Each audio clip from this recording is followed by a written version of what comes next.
के बाद क्या कुछ रहेगा समीकरण, देखिए इस रिपोर्ट में।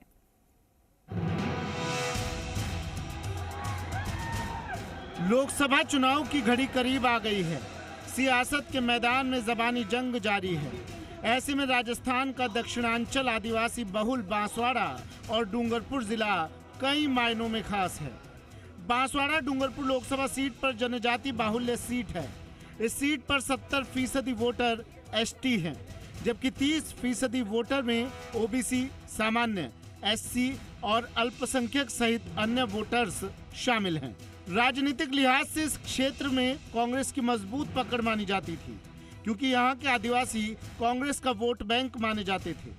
पिछले 2 लोकसभा चुनाव में एसटी वोटर की वजह से बीजेपी ने जीत दर्ज की, लेकिन विधानसभा चुनाव में आदिवासी समाज के नाम से मैदान में आई भारत आदिवासी पार्टी कांग्रेस के गठबंधन के बाद इस बार लोकसभा चुनाव में बीजेपी की जीत की गणित बिगाड़ सकती है।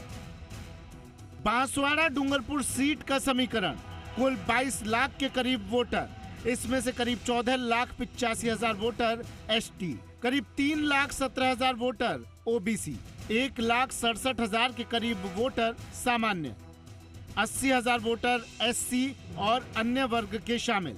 विधानसभा चुनाव के बाद बदली गणित। बीएपी ने बीजेपी और कांग्रेस का बिगाड़ा चुनावी समीकरण। दोनों जिलों का एसटी वोटर कांग्रेस और बीजेपी से छिटका।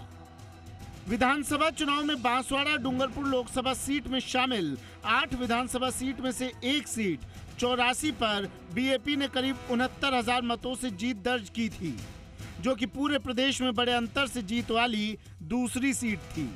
वहीं इसके अलावा डूंगरपुर, सागवाड़ा, घाटोल और बागीदौरा विधानसभा सीट पर बीएपी दूसरे स्थान पर रही थी। विधानसभा चुनाव में इन 8 सीटों पर कांग्रेस ने 33.50%, भाजपा ने 29.93% और बीएपी ने 27.66% वोट हासिल किए थे।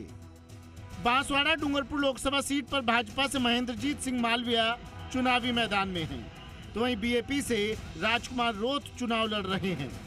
कांग्रेस और बीएपी के गठबंधन करने से इस बार बीजेपी के लिए चुनौती की संभावना सियासी जानकार जता रहे हैं। हमारा जो एसटी मतदाता है उसका विश्वास भारतीय जनता पार्टी के प्रति बना है और हमारे देश के यशस्वी प्रधानमंत्री नरेंद्र मोदी जी की सिद्धांत, नीतियों और जनजाति के लिए किए गए कामों की वजह से दोनों पार्टियों ने बारी बारी से राज किया, यहाँ के लोगों को बेवकूफ बना करके, चाहे वो भाजपा हो चाहे वो कांग्रेस हो। माहौल बनता हुआ नजर आ रहा है। बाकी पिछले कई सालों तक ठीक है, वोटिंग होता था, लोग इतना इंटरेस्ट नहीं रखते थे, वोट दे देते चलता था, लेकिन अब की बार लोगों में उत्साह बहुत जबरदस्त नजर आ रहा है। तो इस उत्साह को देखते हुए हमें लग रहा है कि आने वाला वक्त बहुत अच्छा है। बहरहाल बांसवाड़ा डूंगरपुर में गर्मी के साथ राजनीति का पारा भी चढ़ रहा है। उम्मीदवार आदिवासी वोटर्स के साथ अन्य वोटर्स को रिझाने में लगे हैं, लेकिन इस बार आदिवासी वोटर्स किस दल के साथ जाएंगे और किस दल के प्रत्याशी को जीत का ताज पहनाएंगे, ये तो आने वाला वक्त ही बताएगा। अखिलेश शर्मा, जी मीडिया, डूंगर।